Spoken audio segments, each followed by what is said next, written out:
So welcome, the three of you. And so this is our 2022 IGDA Los Angeles chapter town hall. Thank you for joining us today. We're going to discuss the various activity we're going to throw over in the coming month and listen to your input. And because there's just a few of us, you're really more than welcome to even unmute the microphone later on to ask questions, and we can, exchange and get all your feedback. Talking about inputs, here's a beautiful slide. With all the various ways you can find us and reach out. So please like, subscribe, follow, and so on. You know the drill. Someone is going to copy paste that in the chat for you, so you don't have to screenshot it or type it all the way. And yeah, without further ado, it's my great pleasure to introduce you your board of directors for 2022. So most of you know me. I'm Tiffany Otto. I work at Indicade. I'm on the board this year. I deal with partnership, esports, and business development. My favorite game is Banjo-Kazooie on the N64, surprising absolutely nobody, but possibly surprising some people. I'm playing Graveyard Keeper right now because, indies, what can you do? So yeah, you can find me on Twitter at Tautomatic. And I'm Vincent. I'm your chair this year. I'm a PR and marketing guy, and I work on indie games, AA, and for some publishers as well. I love RPGs, as you can see, Oblivion, Dark Souls, Dragon Quest, because, from Japan is great as well. And currently playing Elden Ring. We were talking about it a few minutes ago. And Fallout 76, even though I'm more playing New World now. It changes pretty fast. I'm exploring some MMORPGs back to a former love.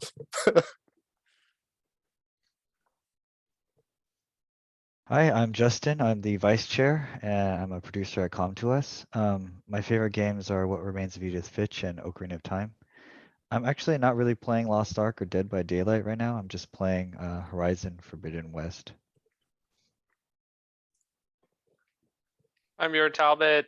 I'm serving as treasurer this year on the board. I'm founder of Firetown Studios, an indie game development studio. My favorite games are Souls-like genre, Bloodborne, Dark Souls 3. I'm looking forward to playing Elden Ring, but I haven't gotten it yet. And I played a little bit of Minecraft last week, went back to the basics. So glad to see y'all. Hi, I'm Ross Dillian. I work for J. O'Shea Co., which is actually a construction and commercial real estate company, but I just really love video games, so I'm here to help out in any way that I can. My favorite game, probably of all time, that I take to a desert island with me is Chrono Trigger. More recently, probably Legend of Zelda: Breath of the Wild. Currently and always playing Pokemon Go, and actually similar, I've moved on to Elden Ring now, and I'm playing that too much and sucking at it the whole time.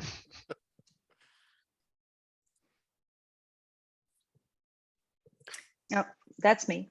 Hi, everyone. My name is Danelle Anderson. I recently became a board member. I'm a CEO at Devoted Studios. It's a co-development, external development company headquartered here in Los Angeles.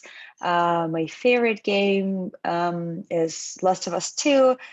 But I play couch co-op with my husband, so he kills all the zombies. I do all the quests, and that's kind of, the teamwork that we really believe in. Probably should have added the game from Hazelight, right? The one that is It Takes Two, which is an actual couch co-op. So they started doing games for people like me, and currently playing Kenna, which has been amazing, and I feel like we should do more games like that. Absolutely. Great. Tiffany, we want to tell us a bit more about the IGDA structural organization? Of course. And also just a quick reminder for those of you who just joined us, this is streaming live on Twitch, and the VOD will show up on YouTube later. So be aware that, this will be publicly distributed and you are being recorded at this time. So the structure of IGDA is we have a headquarters, that would be IGDA, which you're familiar with. And also to the side of that is the foundation, which is where the scholarships and GDC programs happen that you might have heard of. that Nika Noor used to be head of, and they're currently looking for an interim director. Below that, there's two types of chapters within the IGDA ecosystem. There's your standard chapters, which are geographically based, and your SIGs, or your special interest groups. So your chapters might be things like Los Angeles, Orange County, the entire country of Finland. I'm looking at you. Whereas your special interest groups might be, they're more specific based on a desire or a area of study. So it might be like audio, or it might be like queer, or it might be romance and sexuality in games, or censorship in games. So there's sort of different ways to divide IGDA, and we are a geographic based chapter. We are the Los Angeles chapter. You can have membership in multiple chapters. There's no limit, but you can have up to 2 as your primary chapters. Thank you. Moving on to last year's highlight, Justin. So last year, we actually had a pretty exciting dating sim panel talking about how game companies work with romance and love in narrative games. We had a hobbyist professional game dev panel that Bjorn set up, and I set up an Ally SIG event for helping and supporting people in the workplace. And that's what we had last year. Thank you, Justin. We have a tentative calendar for 2022. Bjorn, that will most likely shift a bit, but that's the nature of things. Yeah, we're looking forward to doing an equal employment opportunity panel, somewhat timely. We want to do a game tech series where we introduce different tools and available technology to help developers become more familiar with those technologies at their disposal. We'd like to do a resume and portfolio workshop, and in addition to these things, we'd love to do an indie series, since many of our members happen to be indies as well. Most likely some meetups if the pandemic finally ends, right? That should. Ross, can you tell us a bit more about the ways to be involved? Yeah, the sky's the limit. I don't want to narrow anyone's imagination on any ways they can reach out and get involved, but generally we're looking for anybody to volunteer for as little or as much as you want to help with: speakers, panelists. If you work for a company that think would be interested in working with us, we'd be happy to work with you on that, and sponsor events, anything you guys can think of. We're always happy to have more people with us. Sweet. The usual benefits of paid membership. Tiffany's a real pro in that domain. I like an eldritch beast, I turn to dust. So there's 2 types of memberships for IGDA LA in particular, but across the IGDA ecosystem in general. There's your paid membership, where you get a membership number and a little badge and all that. And then there's an unpaid membership. Unpaid membership, sorry about that. A non-zero percentage of our members here in LA are unpaid, and that's totally fine. Like, please don't feel pressured. There's an element of like, heck, it's a pandemic. We're not gonna, be like that. But there are benefits to paid membership, specifically at the link listed on the slide, easily Googleable, and I'm sure we can drop it in chat as well. Most importantly, discounts. There's a lot of them. I don't know how many of you had to buy a very expensive GDC ticket recently, but there's discounts for everything from DICE to GDC to what have you. Usually they're around 20%, and sometimes they stack depending on the event. In addition, there's scholarships we can use. So if you have a paid membership, you have access to everything that HQ has, including things like scholarships to go to GDC or another event, depending on what they have on the docket, and discounts for hardware and stuff. I know we did a huge partnership with Dell in 2019, where computers were much more inexpensive if you bought them using your IGDA member number. The mentorship program has been quite renowned. There's mentor cafes at GDC. There used to be some at E3, and there definitely are some at SIGGRAPH, where you're paired with a mentor, a mentee and a mentor are paired using a interests and skill level based program. And you're given live mentoring, or these days it's through Zoom because pandemic, but it is a very valuable resource. There's also the games showcase, which we have done in previous years. There's a photo of it on the slide. We actually got booth space at E3 to a tune of totaling way too much money that I'm comfortable putting in a location that people can clip later. But the important part of that is we brought a bunch of developers onto the show floor through our partnership, and they all had to be unfortunately paid members. I will say we did do a games competition, and the games that made it through the, what's called the judging got to showcase in front of basically everyone. In addition, the only way to participate in an election for both the headquarters board and your local board or any interest group boards or the foundation is to have a paid membership. That's what those dues go into, is to running this whole system. I highly recommend it. Now, I don't know if this will be valid so much this year because E3 has been canceled, but you know how you need 2 proofs of industry to get into E3? Your IGDA membership counts as one of those rock solid proofs. So rather than having a studio who doesn't have letterhead try and prove that you work for them and then get in an argument about your press badge, you could just show them your membership number. Those are the primary benefits of paid membership. There's also intangibles, but I guess, I don't know, ask us on Twitter for more about that. Nice. Thank you, Tiffany. That was awesome. The goals, what are we aiming to do this year, Bjorn?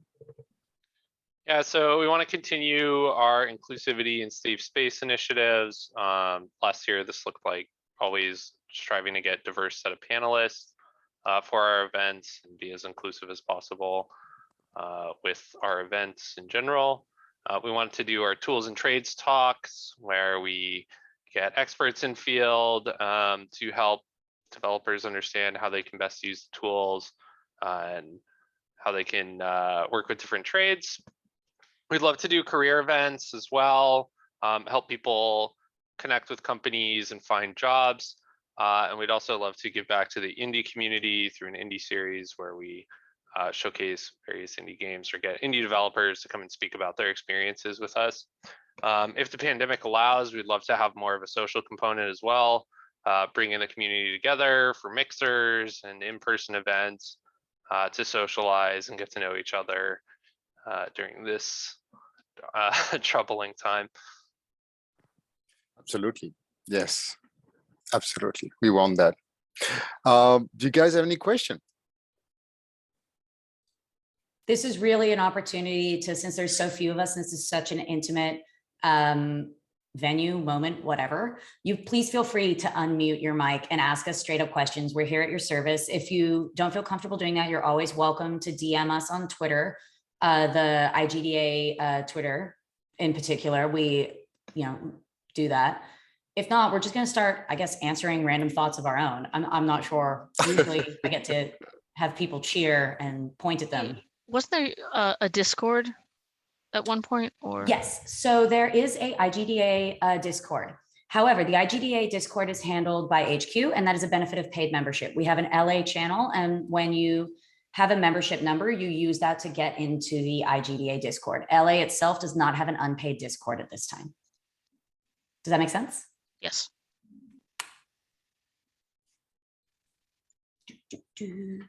And right now, all of our events are unpaid. I just like to make that clear. Like during the pandemic, we made a commitment to unpaid content because a lot of people are in job insecurity, and it's kind of, we don't really meet up in gala halls anymore with the Writers Guild to talk to the people who wrote Horizon Zero Dawn about how they wrote it anymore.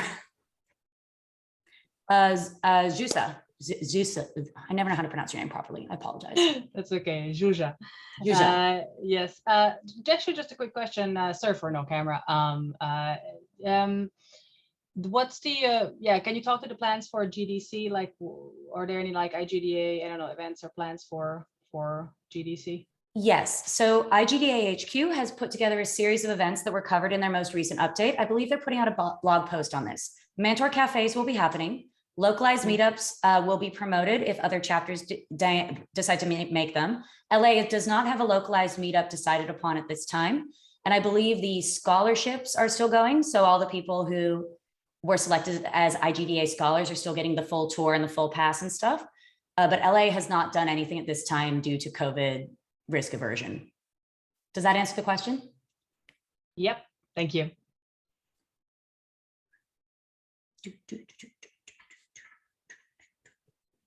Maybe the other one, just out of curiosity, do any of the IGDA chapters have been so involved? I'm actually the co-vice chair for one of the SIGs as well. So I've been, we've been doing SIG roundtables and stuff like that. And having been to Finland, or having been in the Finland games industry for a long time, obviously I've seen how active that chapter is as well. But I'm curious, does the IGDA ever collaborate within chapters, geographically, either yes. having I don't know, like webinars together or whatever, or some kind of exchanges. I don't know, just Yes, in any so capacity. there's a couple. So in 2020, unofficially, IGDA LA collaborated with Taiwan's IGDA to help them do their Taiwan Games Fest because they were still open while we were closed during the pandemic because they didn't have pandemic at the time. So we did collaborate with them unofficially. There has been like a West Coast IGDA mixer event before, including chapters such as Los Angeles, Orange County, Seattle, and San Francisco. I will say with LA being the second biggest chapter in the world, going only behind the country of Finland, it does tend to be very LA heavy. They are looking at putting back together the sister chapter program, where they would assign, for example, LA to one of the Tokyo chapters, and then we would collab, contrast, and do programming. But that's an HQ initiative, and I think things have been a little delayed due to 1, pandemic, and 2, leadership changes at the top. But I know they're thinking about bringing back sister chapters and cousin chapters. I do know that there is possible funding available for if chapters want to do a collab, but both chapters have to apply and sort of put that stuff forward. If your chapter is interested in doing something with our chapter, please reach out at la@igda.org. Nice plug. Aye, nice one. We also had one of our moderator last year coming from another IGDA chapter. I know that the Seattle chapter has been super active and they're always down to hang. I feel so sad. The pandemic, I feel like on one hand, we've gotten so much more expanded with like international collabs. On the other, I'm like, I miss meeting up in person. But any other questions? Are there any questions on Twitch, Justin? None. No, To we're gonna be get annoying fair, questions on YouTube. I think I'm the only one on Twitch. You know what? It's fine. This is very intimate tonight. Yes. You guys are competing with the President's State of the Union. It's fine. I thought it was, Oh, I thought it was over. That makes a lot of sense, actually. We moved this so Wow. many times and we still land on something big. look, Well. it's my fault. I didn't want it to collaborate with DICE. Okay, so I thought the president was less important than DICE. That was my fault. That's I a thought so great too. point. That explains a lot. I Okay, mean, DICE also didn't account for Russian invasion, so yeah. True. DICE should have moved so that Russia could handle itself. On that note, Vincent, do you think that's everything? I think that's pretty much everything. If we have no more question, we can just like say goodbye to everybody and see you very soon. Most likely in San Francisco for GDC.